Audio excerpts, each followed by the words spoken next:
Vamos entregar, meus irmãos, ao Senhor os nossos dízimos e as nossas ofertas. E eu quero lembrar que este mês é dobrado, não é, irmãos? Crente nenhum hoje, na dispensação da graça, é obrigado a dar dízimo. Aparece um canalha.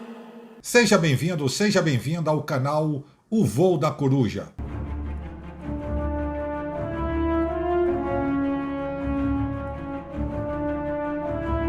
É verdade, é a pura verdade. Infelizmente, eu nunca vi uma convenção, um ministério tão injusto, com verdadeiros obreiros que trabalham de coração como a Convenção de Recife. E é melhor procurar DCEARA ou outro ministério semelhante, como de Severino do Ramo, né?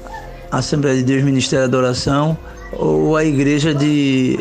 Como é o nome da igreja do pastor Jonatas Lins? Que eu estou até esquecido o nome da igreja do pastor Jonatas Lins, que ele fundou uma denominação para ele.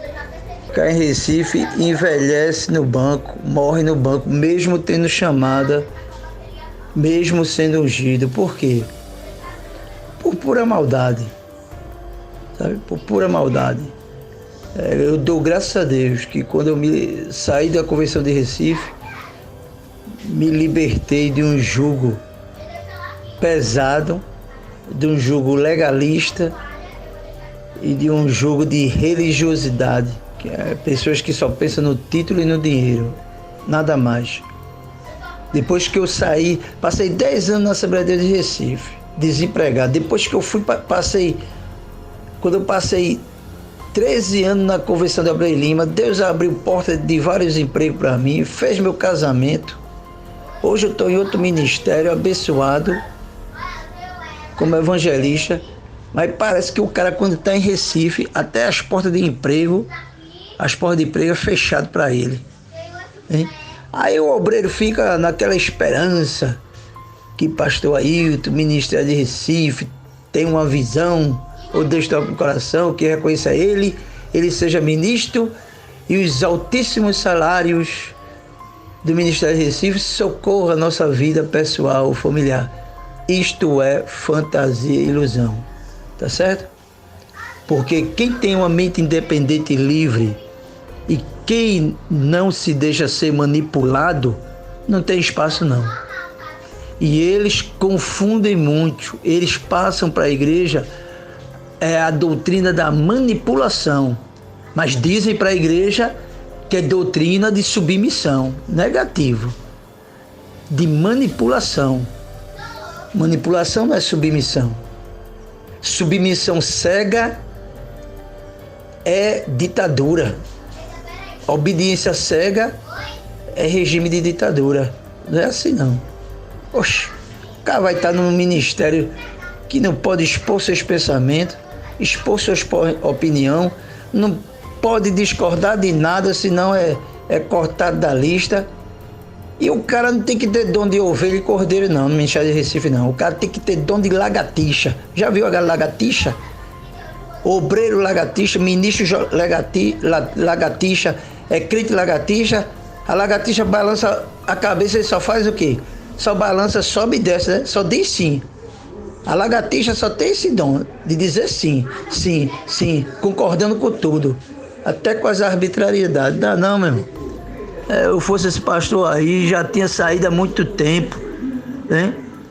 Oxe, fica não, meu irmão. Vá para DCEARA, Ministério Adoração. Infelizmente, eu amo a Assembleia de Deus de Recife. Eu amo as origens da Assembleia de Deus. É uma igreja que me ajudou muito espiritualmente, mas depois que esse cidadão, esse ungido, entrou no trono, pronto, virou o Papa. Irmão Paulo, isso é o pastor Edson falando, é? É o pastor Marino, evangelista Marino. Vamos entregar, meus irmãos, ao Senhor os nossos dízimos e as nossas ofertas. E eu quero lembrar que este mês é dobrado, não é, irmãos? Porque tem o 10º e o salário, uma bênção. Paz do Senhor, irmanice, serva de Deus. Olha, não te preocupa não, minha irmã. Não te preocupa. Tira esse falso peso de consciência. Isso aí é falso peso. Por quê? Porque houve ao longo dos anos uma lavagem cerebral, não é? em parte por ignorância dos antigos, em parte por malícia dos mercenários. Mas essa lavagem cerebral, ela é fato, não é? De você não dar o dízimo, ou você ter aquele dinheiro para a oferta ou para o dízimo e sanar sua dívida e achar que o devorador vai destruir suas finanças e fica aquele falso peso na consciência. Não é nada de peso na consciência, irmanice. Fique tranquila, liberte-se disso. A senhora tem seu dinheirinho para pagar sua conta, pague sua conta, minha irmã. E diga assim: Jesus, acrescenta a minha fé. Esse dinheiro aqui eu vou pagar essa conta, porque se eu não pagar o credor, vão me cobrar, a minha família não vai gostar. Eu sei que tu vai mandar para mim ofertar, para mim dar o dízimo, se a senhora quiser dar o dízimo, que a senhora não é obrigada a dar o dízimo. Crente nenhum hoje, na dispensação da graça, é obrigado a dar dízimo. Agora, se a pessoa colocou no coração, eu vou dar 10%, 20%, 30%, o que dê. Agora dê com alegria e com satisfação, como diz o apóstolo Paulo: quando ofertares, fazei com alegria e singeleza de coração. A senhora não vai ver, irmanice, em momento nenhum Jesus ensinando sobre dízimo. Eu tenho falado isso para os irmãos. Existem vários vídeos de pastores honestos com a igreja, ensinando. Eles citam muito aquele texto que Jesus repreende os fariseus: vocês dizimam do endro, da hortelã, do cominho, né? Mas não fazem o principal da lei, que é a justiça, a misericórdia. Jesus ali não está ensinando sobre o dízimo. Jesus pegou aquele assunto do dízimo como qualquer outro assunto, porque ele viu naquele momento que os fariseus estavam roubando dinheiro, estavam muito preocupados que o povo que ainda vivia sob a lei, Jesus veio sob a lei ainda, né? Dizimassem para eles roubarem, porque Jesus poderia pegar qualquer assunto. A senhora não vai ver em momento nenhum Jesus, nem Paulo, nem os apóstolos falando sobre dízimo, ensinando ou cobrando. A senhora vai ver o quê? Ofertas voluntárias sendo levantadas. Para quê, irmanice? Para quê? Para socorrer as viúvas, os pobres, os necessitados, não é? Para o sustento de obreiros que estão em lugares inóspitos, lugares difíceis, obreiros que não têm outra renda, mas não para desvio, para elucubração de alguns. Tá certo, irmanice? Então, minha querida irmã, fique tranquila. A igreja precisa tomar conhecimento.